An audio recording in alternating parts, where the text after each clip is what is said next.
Hi everyone. Today we're going to go through an illustrated example of balancing a redox reaction in an acidic solution. In order to do this, we're going to follow a fairly simple procedure. The procedure is to separate the reaction into half reactions. This can be done by identifying which species is oxidizing and which one is reducing. But even if that isn't clear, it's still possible to separate things into half reactions just based on the atoms that are involved. Once the half reactions are balanced, it'll be clear which one is involving oxidation and which one is involving reduction. So once we have half reactions, the thing to do is to balance each half reaction. And we're going to balance each half reaction carefully, going through following, again, a fairly simple procedure. The first step is going to be to balance the major atoms. A major atom is defined as anything that is not oxygen or hydrogen, because they get their own special rules. So once the major atoms are balanced, now what we're going to do is we're going to add water to the side that is deficient in oxygen in order to balance the oxygens in the half reaction. Now this may create an imbalance in hydrogen, and so we're going to then use H plus to balance the hydrogen. And that's what's defined as, or what defines this procedure as balancing in acid, is the fact that we balance hydrogen with H plus. Finally, at this point, all of the atoms should be balanced, but the charge is probably not going to be balanced, and so we add electrons to the side where the charge is too high in order to lower it and make it equal on both sides. So we apply this procedure to both half reactions, and then what we're going to do is add these two half reactions in such a way so that all of the electrons cancel, because the redox reaction is not going to produce a net number of electrons, nor is it going to use up a net number of electrons. They have to be equal. So the number of electrons that are produced in the oxidation step have to be used up by the reduction step. Now, oftentimes when we add the half reactions, there may be an additional step that's necessary. Sometimes you'll end up with water on both sides of the equation, or with H plus on both sides of the equation, and so you need to get rid of them on one side and cancel out an equal number on the other side, so that everything has the minimum number of molecules showing up that are necessary to balance the equation. Okay, well, let's apply this to a simple example. So here's an example, and it'll be given in a skeletal form. So the skeletal form shows all of the major elements and the major species that are necessary in order to balance this. So here's a skeletal redox reaction. It involves the reaction of thiosulfate and tin 4 ions to form sulfate and tin 2. Now clearly you can see that the tin is reducing. It's going from an oxidation state of +4 to an oxidation state of +2, which means that the sulfur must be oxidizing. And in fact, the sulfur here has only 3 atoms attached to 2 sulfurs, but here there are 4 oxygen atoms attached to only 1 sulfur. So the number of oxygen atoms is increasing. And that's usually a pretty dead giveaway that something is oxidizing. Okay, but even if we don't know that which is oxidizing and which is reducing, it should be fairly clear that there's going to be a half reaction involving the thiosulfate and sulfate, and another half reaction involving the tin 4 and tin 2. And so we can separate into half reactions, and they will look like this. There's the thiosulfate-sulfate half reaction, and there is the tin 4, tin 2 half reaction. So now we're going to go through and balance each half reaction using the systematic method outlined on the previous slide. So we'll start with the sulfur half reaction. That's the one involving thiosulfate and sulfate. So there's our starting point. Remember, the first step was to balance the major atoms. So I'm going to ignore oxygen for a moment and balance the sulfur. I have 2 sulfurs on the reactant side, but only 1 on the product side. So I'm going to balance the sulfur by putting a 2 in front of the sulfate. Once I have the 2 in front of the sulfate, now I can start to think about other atoms. I'm going to balance the oxygens with water. So when I count the number of oxygens that I have, I've got 3 on the reactant side, and I've got 2 times 4. I have 8 oxygen atoms on the product side. So I need to add 5 water molecules to the reactant side. So there they are. There's the 5 waters on the reactant side. But as promised, this now creates an imbalance in hydrogen. I have now 5 times 2, I have 10 hydrogens on the reactant side. And so I'm going to balance the hydrogen by adding H plus to the products side. So here we go. There's the 10 H pluses that I need to add. At this point, all of the atoms are balanced. I have the same number of hydrogen and oxygen and sulfur atoms on the reactant side as I have on the product side. But what is not balanced is the total charge, and that's what keeps track of all of the electrons. So let's see how many electrons we need to add here.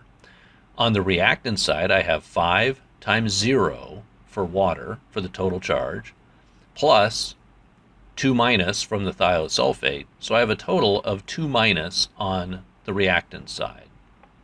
On the product side, I've got 2 times 2 minus, that's 4 minus, plus 10 times plus, so that's 10 plus, minus 4, I have a total of plus 6 for the total charge on the product side. And so I'm going to need to add 8 electrons in order to get that plus 6 all the way down to minus 2 so that it balances and matches what's on the reactant side.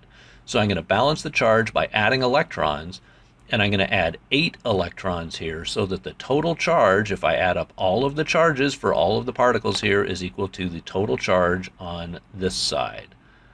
So adding 8 electrons brought the total charge on the product side down to 2 minus. Okay, there's the thiosulfate-sulfate half reaction balanced. Now we're going to go and do the tin half reaction. So the tin half reaction is actually really simple. The major atoms are already balanced. The major atoms in this case are just tin. There's 1 and 1. Done. There's no oxygen, so we don't have to add any water. That's not going to create an imbalance in the hydrogen, so we don't have to worry about H+. The only thing we have to worry about is the total charge. And so I have a total charge on the product side of 2+, a total charge on the reactant side of 4+. So skipping the oxygen and hydrogen atoms, we can go straight to the electrons, and I need to add 2 electrons onto the reactant side in order to bring that charge down. So the total charge on this side now is 2+, equal to that on the other side. Okay, at this point, both half reactions are balanced. The job now is going to be to add them together in such a way that we cancel out the electrons. So let's see how that works. So we're going to add the half reactions. So there's the sulfur half reaction, and there's the tin half reaction.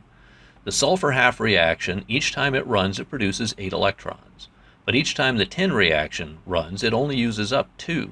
So if I want to use up all 8 of these electrons, I have to run this tin half reaction 4 times. So what I'm going to do is I'm going to multiply that by 4. So I multiply the whole thing by 4 so that when I add it, I'm going to have 8 electrons on the reactant side, and they will cancel with the 8 electrons on the product side.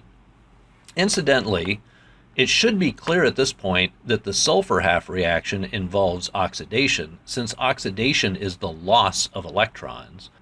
The tin half reaction involves reduction, because reduction is the gain of electrons. And so we can see that. All right, so now we're going to add these things together. There it is. So I've got 5 waters, 1 thiosulfate, 4 tins, 4 tin 4s. I have 2 sulfates, 10 H pluses, and 4 tin 2s. What should happen at this point is we should be able to tell that all of the atoms are balanced. So let's give that a try. I've got 5 times 2 hydrogens, no other hydrogen, 10 hydrogens here, the hydrogens are balanced. I've got 2 sulfurs here, I've got 2 sulfurs here. That's balanced. I've got 4 tin 4s, or 4 tin atoms here. I've got 4 tin atoms on the product side as well. So all of the atoms are balanced. What should also happen is that the total charge should be balanced. So let's see how that worked out. I've got 0 due to the 5 waters, 2 minuses from the thiosulfate, and 4 times 4, or 16 plus, due to the tin 4. So 16 minus 2 is a total of plus 14. I've got 14 pluses on the reactant side. There we go. Let's try the product side. I've got 2 times 2 minus, that's minus 4, plus 10, that's a total of plus 6, plus 4 times 2, which is 8. 6 and 8 is 14. I've got plus 14 on the product side. Great. So the total charge is balanced. If this doesn't happen, then that means that we've counted the electrons incorrectly or chosen the coefficients by which we add these things incorrectly. But in this case, they did balance, and so we can say, yay, well done. We get a nice check mark. All right, so there is the procedure. A couple of additional points. Sometimes a problem will ask you to identify the oxidizing agent or the reducing agent. The oxidizing agent is what is added into a chemical reaction in order to cause oxidation to happen. So it's not going to be the thing that is oxidizing. In fact, it'll be the thing that is reducing.